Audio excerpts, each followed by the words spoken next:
एक ब्राह्मण के कोई संतान नहीं थी। उसने महामाया की तपस्या की। माता जी तपस्या से प्रसन्न होकर ब्राह्मण से वरदान मांगने को कहा। ब्राह्मण ने वरदान में पुत्र मांगा।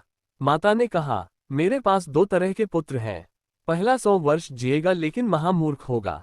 दूसरा 15 वर्ष जिएगा लेकिन महाविद्वान होगा। किस तरह का पुत्र चाहिए? ब्राह्मण बोला, माता मुझे दूसरा वाला पुत्र दे दो। माता ने कहा, तथास्तु। कुछ दिन बाद ब्राह्मणी ने पुत्र को जन्म दिया। लालन पालन किया। धीरे धीरे 5 वर्ष बीत गए। माता का वह वरदान याद करके ब्राह्मणी ने ब्राह्मण से कहा, 5 वर्ष बीत गए हैं।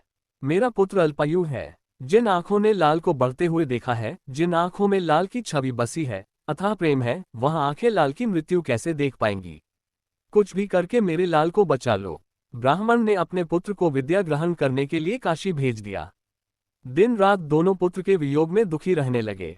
धीरे धीरे समय बीता, पुत्र की मृत्यु का समय निकट आया।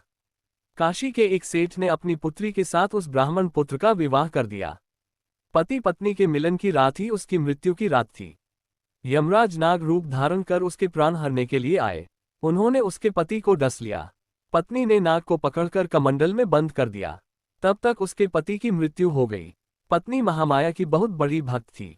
वह अपने पति को जीवित करने के लिए मां की आराधना करने लगी। आराधना करते करते 1 माह बीत गया।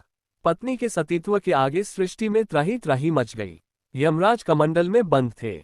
यमलोक की सारी गतिविधियां रुक गईं।